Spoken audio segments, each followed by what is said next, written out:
There's been one video that I've been highly anticipating since February to make, and that is 50 movies that I can't wait to show my future kid, or as this title of the video actually says, 50 movies that I can't wait to show my son. And with that said, the big announcement of this video is, well, I'm a dad. Me and my wife, we had a kid. As you are watching this, he is here. He is safe. He is alive. And I'm really trying not to get emotional before we get into this video, but it's been an amazing few months, ups and downs, obviously, through my wife, but she was a trooper. She was amazing, and she did an incredible job, and I'm very happy to be here.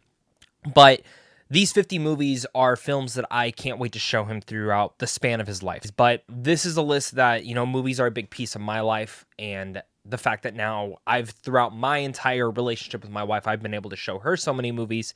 Now I get to garner that to my son, and it's going to be awesome. So definitely leave your thoughts down below. Hit that like and subscribe button. If you enjoy this video, let me know. There's a lot of other ideas I have around this, including video games, maybe even childhood shows that I would love to show my son as well. But without further ado, let's get into this.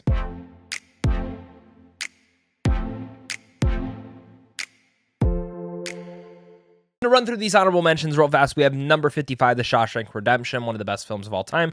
54, The Outsiders. 53, Stand By Me. 52, the Rugrats movie, because I love that movie. And at my 51, Teenage Mutant Ninja Turtles, Mutant Mayhem, or just in general, you can look at the entirety of the Ninja Turtles franchise. I prefer the shows to most of the movies, so I would rather include that in the TV show list, but Mutant Mayhem was a phenomenal movie, and I think he would really enjoy it. We get into my number 50, and the first film on this list is actually going to be a short film, and that is the first appearance of Mickey Mouse ever, Steamboat Willie. Now, I have heavy nostalgic memories with my father watching a lot of the old school black and white silent cartoon films, such as Steamboat Willie. And one of those big memories for me was on Main Street. If you've ever gone to Disneyland, there's a theater that plays these consistently. And Steamboat Willie was I remember going in there late. It was 9 o'clock at night.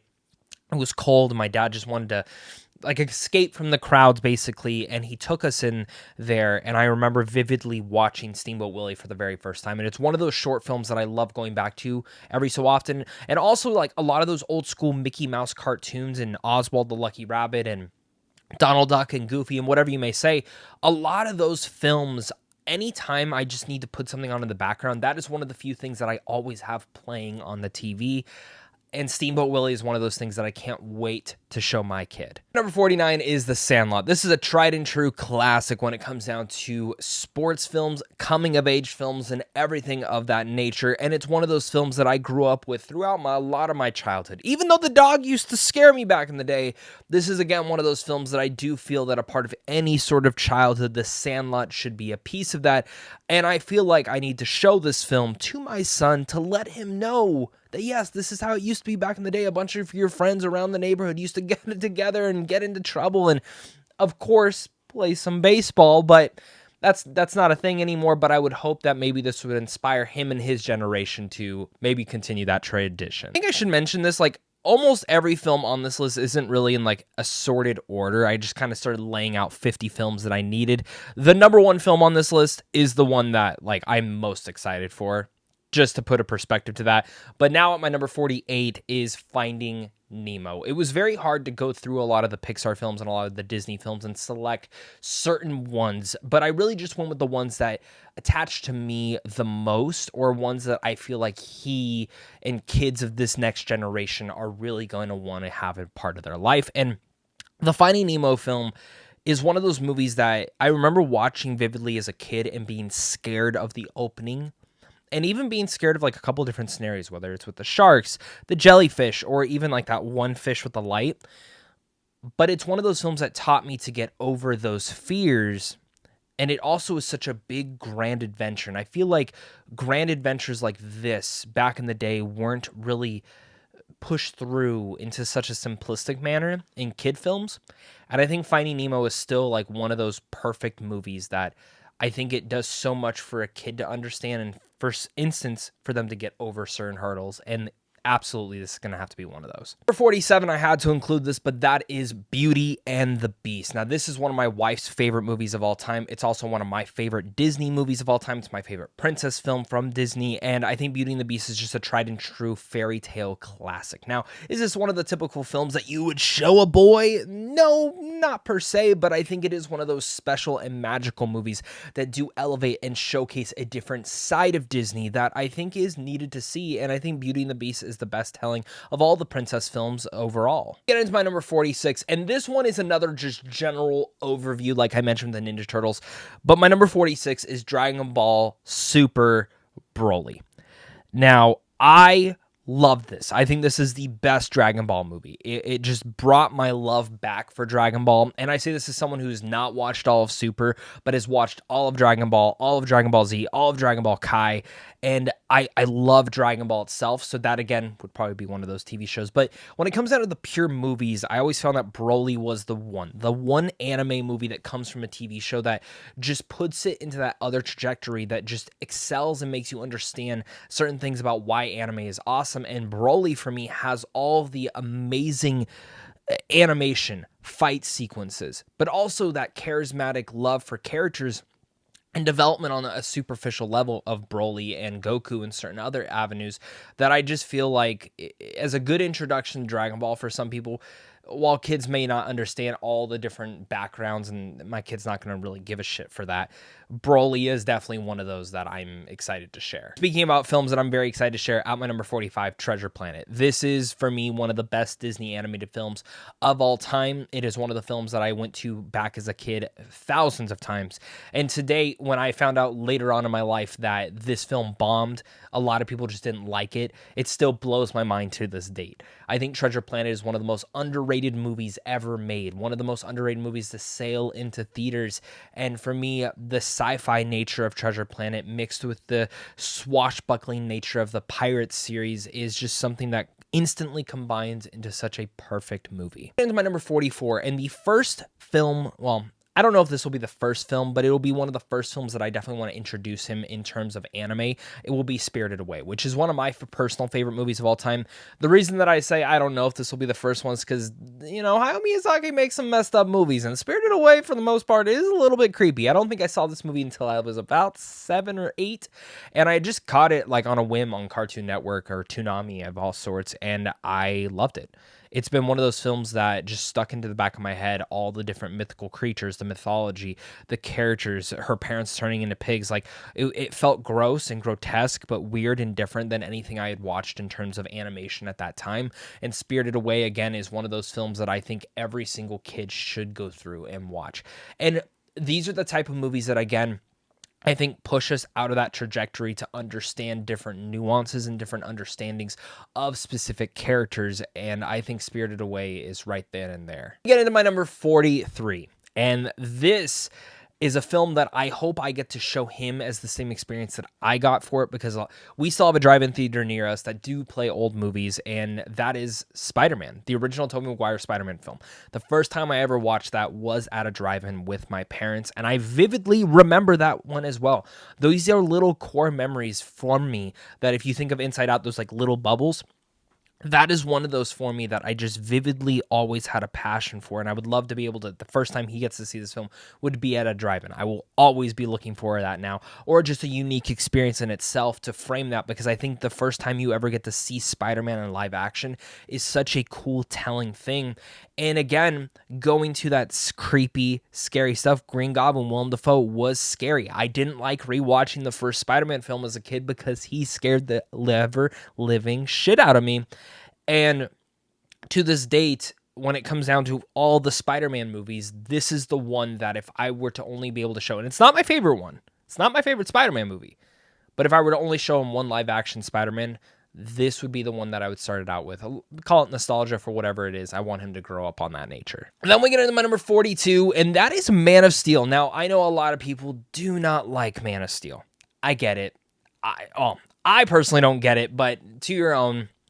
And maybe James Gunn's Superman will be the perfect embodiment of what Superman should be, and that'll be the one that I would want to show him. But obviously, we don't have that movie yet. And out of all the Superman movies, this is my favorite one. So I would choose Man of Steel to introduce him to my wife's favorite superhero of all time, Superman. And I think this is a cool and unique way that's big, bombastic, and feels real to it all. And I think Superman, again, I didn't go see Man of Steel in theaters because I didn't really care for the character at this point, which is the same reason that I had with Captain America. And then when I finally saw what Chris Evans was doing with the character, I was like, oh, he's not just really this Boy Scout. He's a little bit different. Same thing goes for Henry Cavill and what he was able to perform with the character of Clark Kent and Superman. So for me, Man of Steel, automatic pick. We get into my number 41, and this is Space Jam. Just the first one. I love the Looney Tunes, and a lot of the old school shorts and cartoon classics of the Looney Tunes are definitely things that I'm going to want to show my kid. But in terms of certain things, basketball was my favorite sport as a kid. Space Jam, the Looney Tunes were some of my favorite cartoon characters, and I just think it was a really fun mix. Is it one of the best films ever made? No, but as a cool introduction to the Looney Tunes, I think this is the one for that. Which, just a heads up, I don't think I included Who Framed Roger Rabbit on here, but I absolutely should have, and I messed up on that. So just put that down into my honorable mentions. There's a lot of movies I'm definitely going to show my kid one day. But then we get into my number 40, and that is Shrek. Now, I think DreamWorks has a countless amount of amazing movies. Kung Fu Panda, Shrek, How to Train Your Dragon, and most notably and most recent, The Wild Robot, which is a film that I absolutely would love to show my kid. You may even see it later on this list, but Shrek is just a classic. It's one of those movies that when you watch as a kid, you enjoy it. It's fun. But then the older you get, the more jokes you get to understand. And it's one of those timeless classics that I think just Shrek is a perfect movie for kids to enjoy as well as adults to even have fun with as well. Brings me to my number 39, and that is Signs. Now, Signs is probably one of the more adultish, scarier movies on here, but vivid memories from my childhood add to this to want to show my kid this. And I remember my dad vividly just showing me the scene of when the alien walks across the TV and telling me that that was real.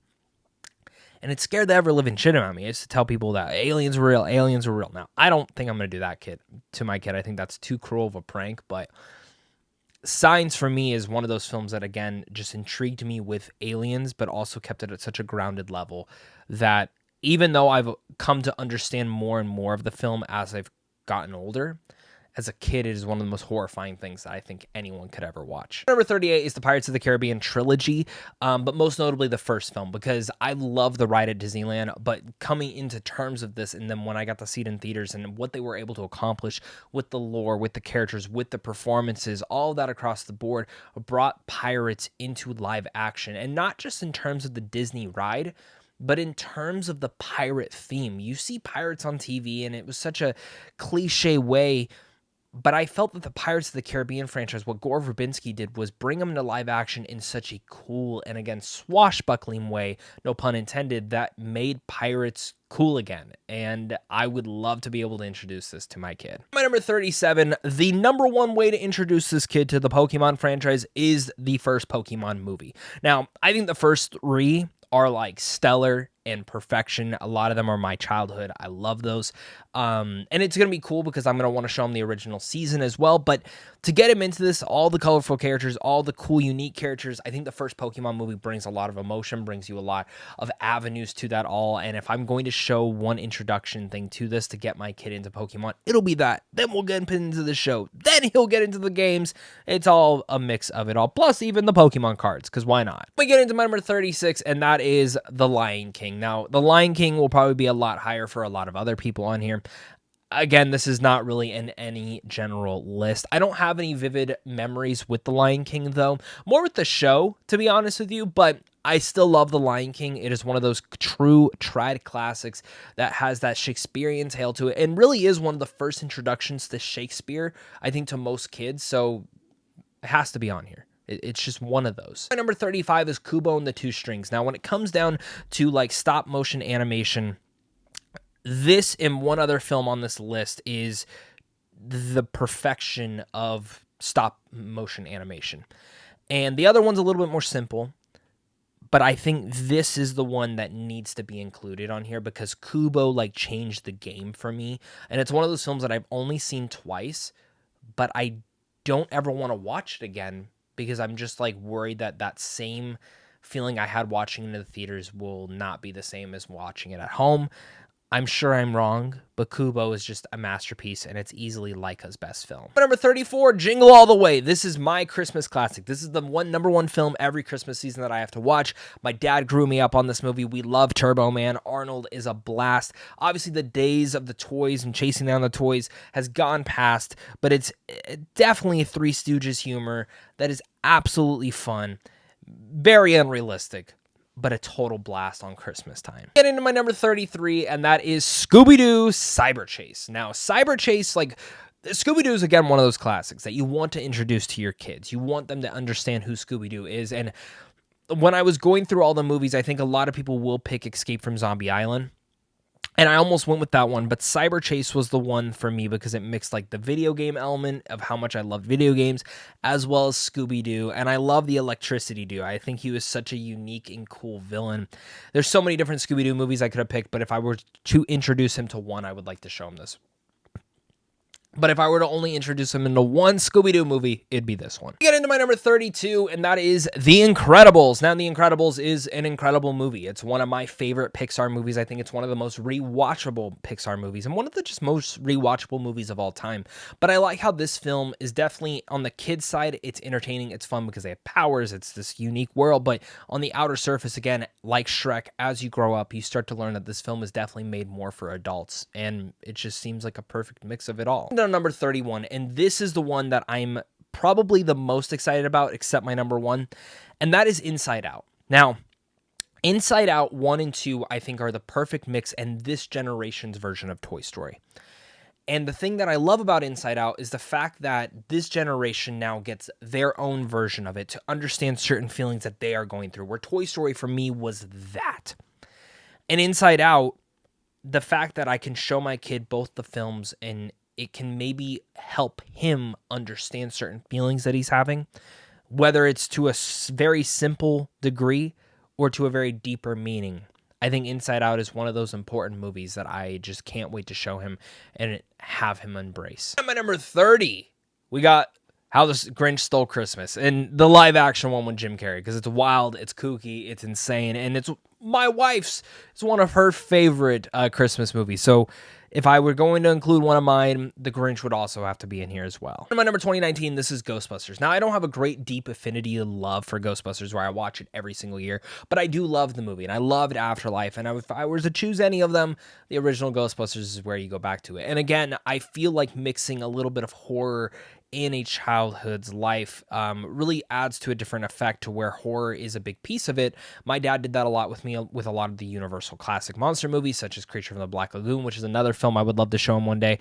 But Ghostbusters was another one I vividly remembered him showing me and me being scared of it, but at the same time, me having so much fun with it, specifically the Stay Puft Marshmallow Man at the end. Speaking of more horror, at my number 28, Gremlins. Gremlins is another vivid one that I have from my childhood where I could just enjoy it, love it, laugh at the kookiness of the Gremlins and Stripe and when Gizmo would turn evil and multiply, and it's cute, it's cuddly, and it's scary. Number 27, I feel like every kid has to experience Godzilla at one point in time in their life. And for me, the one Godzilla film I wanted to pick out, and some people might be like, well, why not Godzilla -1? Why not one of these other more serious ones? I picked Godzilla vs. Kong because it's fucking insane and it's baffling. And I almost picked the New Empire one because I thought that was even better. But he'll get there. I just want to see him get 2 introductions to Godzilla and King Kong, and then we can go back through all the other movies as he gets older. But if he just wants to experience 2 monsters beating the crap out of each other, you get that here. My number 26, Ferris Bueller's Day Off. I don't think any childhood is without a doubt an actual childhood if you do not get a John Hughes film in there. And he has countless classic ones. Weird Science was the one I grew up on, as well as Ferris Bueller's Day Off.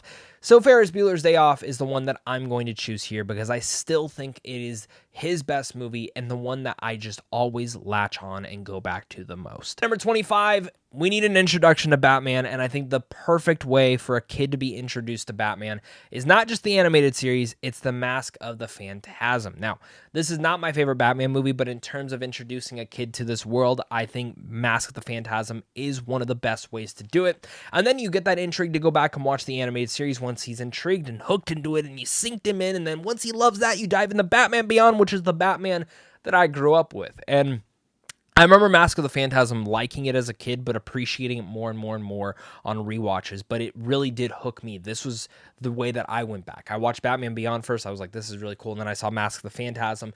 And then I would, again, go back to the original animated series. So I watched it very backwards, but it's a great experience. And I'm not going to do the same thing to my kid, but I'm going to be excited to watch it with him. Number 24, one of my favorite comedies growing up watching it with my dad was the Austin Powers films. I think Mike Myers is just a classic. He always makes me laugh. And while, again, a lot of these jokes definitely went right over my head as a kid, I remember laughing so much with my dad and enjoying Austin Powers to such a degree. So I want to include that in his childhood too. Then I'm at number 23, Edward Scissorhands. Edward Scissorhands for me is one of those films that just crafted and created, and Tim Burton made a masterpiece here. It's his best movie to date. And I think, again, a lot of what I've scenarioed and picked is films that I feel need to be experienced in every single childhood. And this is one of those. This is one of those. It's one of the ones that I experienced. It's one of the films that I go back to every year. And it's just one of those things that no matter what you feel about Tim Burton's film style and how he makes films now, Edward Scissorhands was the perfect mix of what he was able to craft. Number 22, this is one of the most R-rated films on this list, but that is Army of Darkness. It was the first Evil Dead film I ever saw. I refused to watch the first two as a kid. I saw the cover, creeped me out. But Army of Darkness, my dad told me this guy has a chainsaw for a hand. Didn't tell me they were in the same franchise until after I'd watched it, and I had a blast. And then I went back and watched the other Evil Dead films, which were completely different, but I had a blast with those as well. And I think that's my whole thing is that, again, I want that horror to my kid. I want the horror in his life. I want him to understand everything that's kind of going on and just in general, have a blast with it. Number 21, I forgot that I also included the stop-motion animated film in my list, but happy to as well. Had to include one of my sister's favorite movies, and that is Fantastic Mr. Fox. Now, same thing here, Wes Anderson. I think everyone needs to experience one of his type of movies, and I think Fantastic Mr. Fox is still his best movie to date. I love the animation. I love the storytelling. It's a little brutal sometimes in terms of them eating and half the stuff with that, but it was one of the films that I just remember it took me back to the childhood of how much I loved Chicken Run, but it felt like the better version of Chicken Run. Don't ask me for the comparisons of that, but Fantastic Mr. Fox is a fantastic movie. Getting into my top 20, and at my number 20, it's Predator. Again, another film that I watched as a kid and absolutely fell in love with, mostly for the same fact that I was obsessed with aliens. I loved aliens as a kid, and that this alien was hunting these soldiers and could go invisible was like the coolest thing to me as a kid.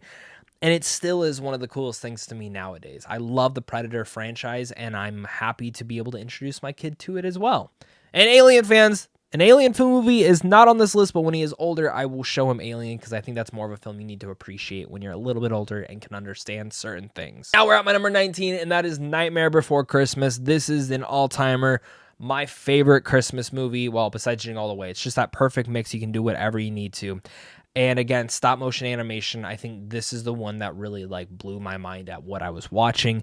It has great songs. It just has a great vibe to it. And no matter what, you can watch it through all the Halloween season, even the fall season and Thanksgiving, and then even still jump into it during Christmas. Most inappropriate movie I'm about to talk about that he will not watch until he's way older. But at my number 18, it is Tropic Thunder.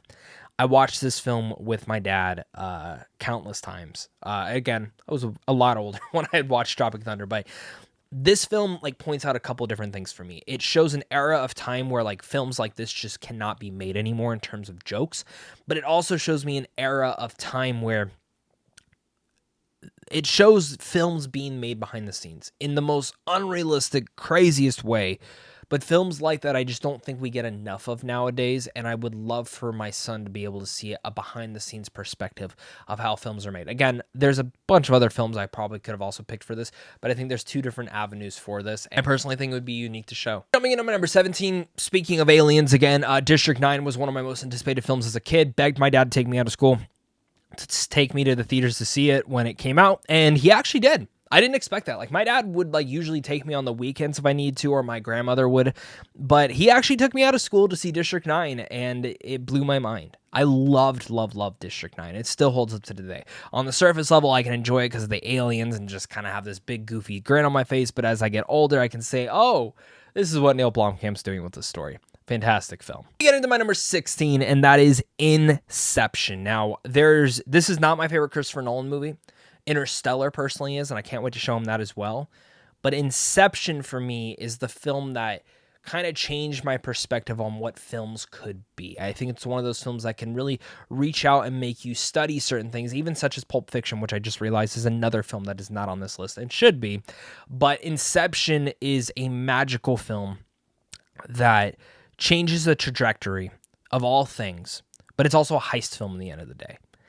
And heist movies are like one of my favorite bread and butter type of genres.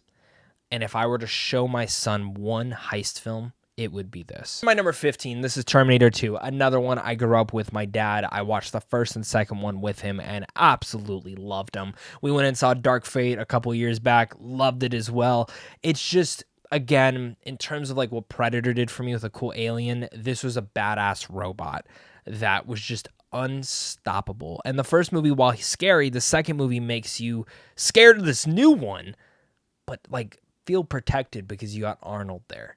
It's perfect. One of the best films ever made. And at my number 14 is, in general, the Avatar franchise, but specifically Avatar: The Way of Water. Now, obviously, we have 3, 4, and 5 coming out. By the time he's older, he'll be able to experience those as well. But the fantastic world, the colorful uniqueness of it. Again, aliens. I'm a big alien fan, if you can't tell.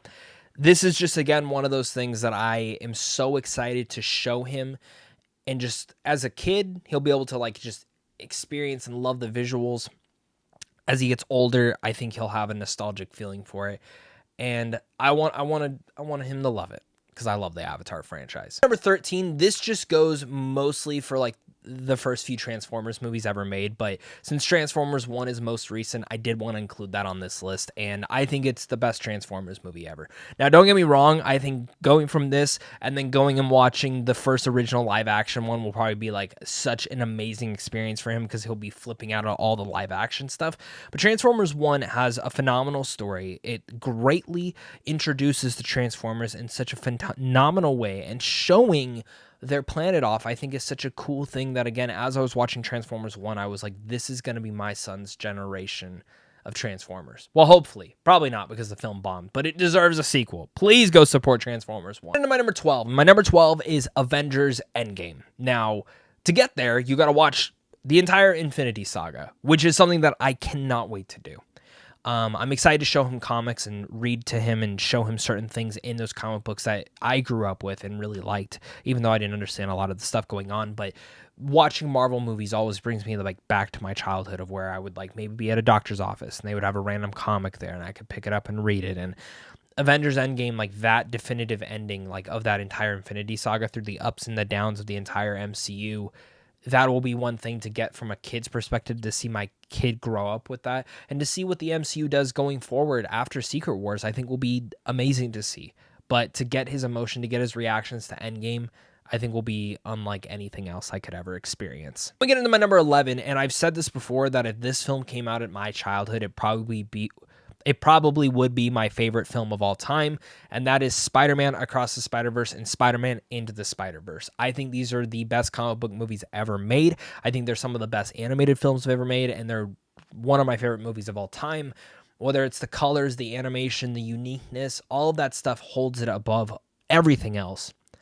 But it really comes down to the story, and I think the story for me is the one thing that makes me so excited. It might be confusing, but I can just see if I'm going to rewatch a movie with my kid on repeat, this is going to be one of those films that I want to rewatch them with. And my number 10, and my number 10 is my favorite Disney animated movie of all time, and that is Lilo and Stitch. Lilo and Stitch for me is just a tried and true alien story. If you can't just tell, I just talked more about aliens, Avatar, Transformers, and of course now Lilo and Stitch, but it's a film that makes you understand that it's okay to feel a little bit different, but you can still find your family no matter where you're at. And I think Stitch just showcases that. And especially as he starts to get older and meet people at school, I want him to respect and understand and be friends with everybody. And I think Lilo and Stitch is one of those films that just showcases that in a perfect degree. And plus, Stitch, he's my favorite Disney character of all time. So I gotta count that in. Now, my number 9, if you watch my Pixar rankings, this is probably gonna surprise you, but it's Cars. And I've always wanted to understand the hype and love about Cars, but it seems like all my friends who have kids, their kids love Cars. And then they kind of understand the love and respect for Cars. So I'm hoping this is the same for me, so I can finally understand and love at least the first one. I enjoy the first one for what it is. I think there's a lot of nostalgic and stuff for it, but yeah. This is in there mostly because I'm just excited to show that, and maybe I'll have a Cars kid. Number 8, The Wild Robot. Now, I mentioned this earlier that I think this is the best DreamWorks movie. I know everyone loves Shrek, but there's something about The Wild Robot that really just changed a lot of it. And maybe it's because it's so new and so recent, and I'm getting goosebumps even thinking about it, but the parental aspect of that I really wanted to talk about in that movie review, but I couldn't because I hadn't announced to the public yet that we were having a baby. But that movie made me a mess in terms of what it was doing in its themes on becoming a parent.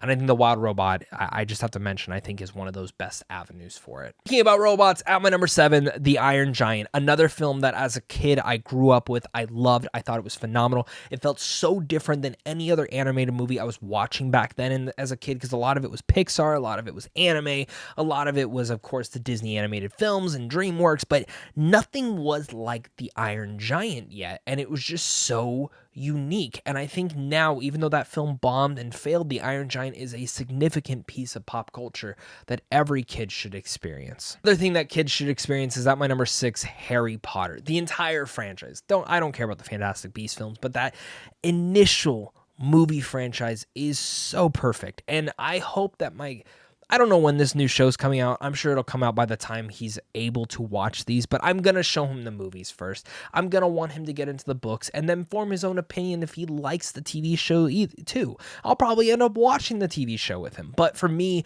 that original set of movies is some of my favorite stuff to experience. And I didn't grow up with this as a kid. I read some of the books, but I didn't finish the actual entire series until the first Fantastic Beasts was coming out, and it changed my life. It's one of the films that I watch every single year. Another franchise that I wish I had the time to watch every single year, but my number 5 is The Lord of the Rings, the extended editions. Now, I don't really care for the Hobbit movies, but I think every person should experience The Lord of the Rings in terms of the books and in terms of the movies because of how special they are.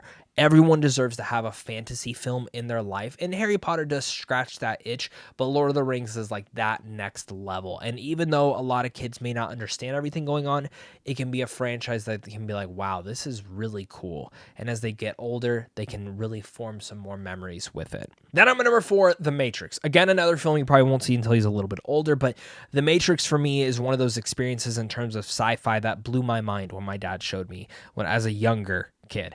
And kind of just the whole bullet time, everything they do with Neo. It's a weird world that kind of scared me at times. One of those franchises that I'm absolutely going to want to show someone. I would go for anyone. If anyone had told me I'd never seen The Matrix before, should I watch it? I'd say, yeah, you should. But the fact that my son will be new to this world, and this will be one of the first new big action films he sees, and the fact that I'll probably start him on Terminator and some of these other ones, but when you transfer over The Matrix, it'll be just mind-blowing. And at my number 3, Indiana Jones and the Raiders of the Lost Ark. Now, all the Indiana Jones movies, I think for the most part, are fun adventure films, but the first one just takes the cake. It's the film that I loved rewatching as a kid. I still love rewatching it to this date, and to be able to show my son the best adventure movie ever made, it's unlike anything else. To show him who Indiana Jones is, and the fact that there's also a video game coming out, so I'll be able to show him that, and he'll be able to play as Indy. I think it's just so cool. I don't think we get enough adventure movies nowadays, and the fact that Indiana Jones and the Raiders of the Lost Ark still holds up is great. Plus, my wife has never seen it, so it'll be a great family night. Now, my number 2, you probably expected this one, but it's Empire Strikes Back. Everyone wants to see their kids' reaction to the twist in that film.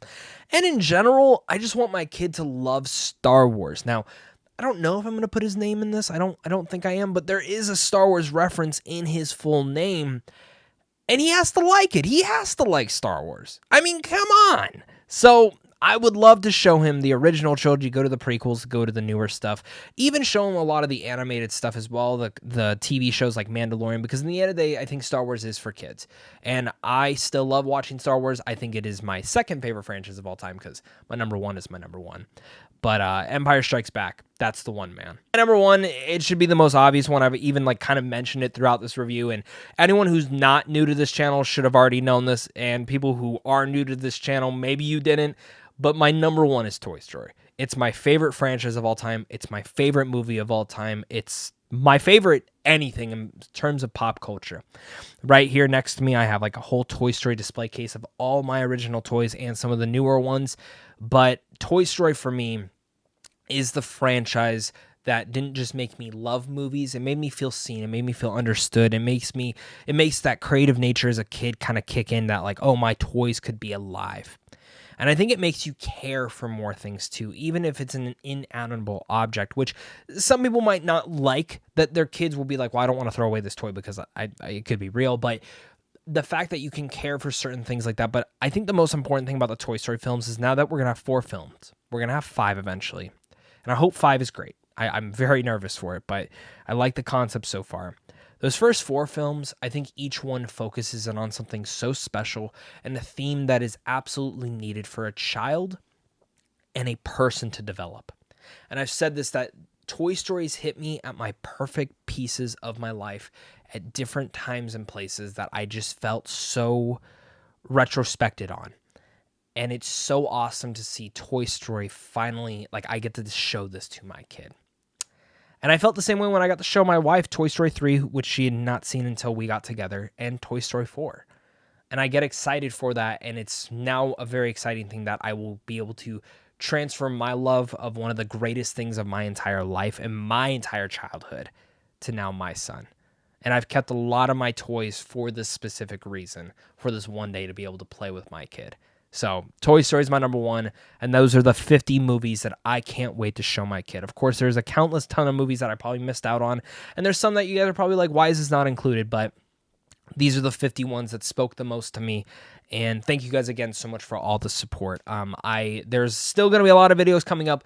This has not changed my schedule. I will do my best to still cover certain things, but as you've seen earlier this year, I have slowed down some weeks on giving videos out in preparation, of the kid and my son and everything of that nature. So you might notice certain things kind of tweak and turn, but we still will have a lot of videos specifically because of the award season. So do not fret, do not worry. I just wanted to share this with you guys in the best way possible that I could think.